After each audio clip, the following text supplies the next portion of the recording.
இந்த ஒரு கடுப்பு. நான் சரிஞ்சுக்கிட்டு வரேன், நான் இருக்கிற வரைக்கும், நான் உயிரோடு இருக்கிற வரைக்கும் நான் தான் டாப்ல இருக்கணும், என்ன மீறி எவனும் வரக்கூடாது அப்படின்னு நினைச்சிட்டு இருந்தார். அந்த இடத்துல விஜய் டாப்ல வந்து உட்கார்ந்தார். அதான் உண்மை. நான் அஜித் ஃபேன், நான் சொல்றேன்ல, எனக்கு தெரியும்ல, சும்மாலாம் சொல்லல. இன்னைக்கு விஜய் மேல வந்து உட்கார்ந்துருக்கார், அதை பொறுக்க முடியல. அதையும் தாண்டி நான் கூட வராத அந்த அரசியலுக்கு விஜய் எப்படி வர முடியும்? ஒரு சின்ன பையன் நாளைக்கு அவன் அரசியலுக்கு வந்து சிஎம் ஆயிடுவாப்ல. சிஎம் ஆனது பிறகு மாண்புமிகு தமிழ்நாடு முதலமைச்சர் விஜய் அவர்களுக்கு என் இனிய பிறந்த நாளை வாழ்த்துக்களை தெரிவித்துக் கொள்கிறேன் என்று ஜூன் 22ஆம் தேதி நான் போடணுமா? இந்த பையன்லாம் வேலை வந்து என் சின்ன பையனா இருந்தவங்களாம் வந்து சிஎம் ஆயிடுவாரு, நான் போடணும் அப்படின்ற ஒரு ஈகோ ப்ராப்ளம் இருக்கு.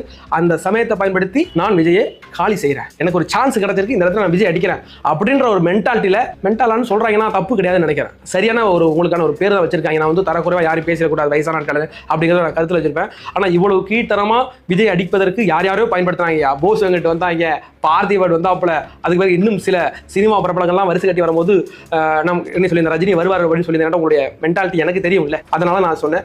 ஆனால் உங்களுக்கு வயசுக்கு ஏற்ற மாதிரி நீங்கள் நடந்து கொள்ளாமல் இன்னைக்கு வந்து நீங்களும் விஜய் அடிக்க வந்திருக்கீங்கன்னா இப்படி சாப்பிட்டுக்காரெல்லாம் விட்டுட்டு போகிற அளவுக்கு அவ்வளோ யோக்கியம் நாங்கள் கிடையாது. விஜய்க்கு எதிராக யாரெல்லாம் நிற்கிறீங்களோ பாரபட்சம் பார்க்காம அடிச்சு நொறுக்கிறதுக்கு தான் நாங்கள் இருக்கிறோம். உங்களுடைய அந்த வயசான அந்த பிபி பேஷன்ஸ் அந்த ஃபேன்ஸ்லாம் இருப்பாங்கல்ல, அவங்களாம் ஓரமாக கூட்டிட்டு போங்க. நான் ஏற்கனவே சொல்லியிருக்கேன், அஜித் ரசிகர்களும் சரி, ரஜினி ரசிகர்களும் சரி, சூர்யா, எல்லா சினிமா ரசிகர்களும் சரி, சினிமாவை தூக்கி போட்டுட்டு களத்துக்கு உள்ள வந்து அரசியலாக பார்க்குறோம். இன்னைக்கு நடக்கிறத பார்த்துக்கிட்டு இருக்கல, அவனுக்கு நடக்கிறது தெரியும், யாருக்கு ஓட்டு போனது அவனுக்கு தெரியும். நிற்கிற கூடிய விரைவில் ரஜினி அவர்கள் வெளிப்படையாக வந்து ஒரு அறிக்கை கண்டிப்பாக கொடுப்பாங்க. போன வீட்டில் சொல்லியிருந்தேன், கொடுக்க போறாரு, கண்டிப்பாக கொடுப்பாருங்க. ரஜினி எப்படிப்பட்ட ஆளுன்னு தெரியுங்க, அவருக்கு இன்னும் 2 படம் உங்களுக்கு ஏற்றி தரங்க வாங்க அப்படின்னா கொண்டு வந்துடுவாப்புல. ரஜினிகாந்த் அப்படியே பல யோக்கியத்தனமா அப்படி இருக்கிறார். உங்களுடைய யோக்கியத்தனம் என்ன என்பதெல்லாம் இந்த தமிழ் ரசிகர்களுக்கு தெரியும். உங்களை பெரும் சினிமா நடிகராக பார்த்து அப்படியே பார்க்குறாங்க. நீங்கள் பொலிட்டிக்கல் ரீதியாக வந்து பேசுகிறேன் அப்படிலாம் கிடையாது. எதுக்கு நீ சீமானம் அவரும் சந்திச்சுக்கிட்டாங்கல்ல, இவ்வளவு கேவலமாக சீமான் திட்டாரு, சுடுகாட்டில் இடத்துக்கு போய் படுத்துன்னு சொன்ன பிறகு அந்த மனுஷனை பக்கத்தில் கூப்பிட்டு வந்து நாங்கள் அரசியல் பேசணும். நீங்கள்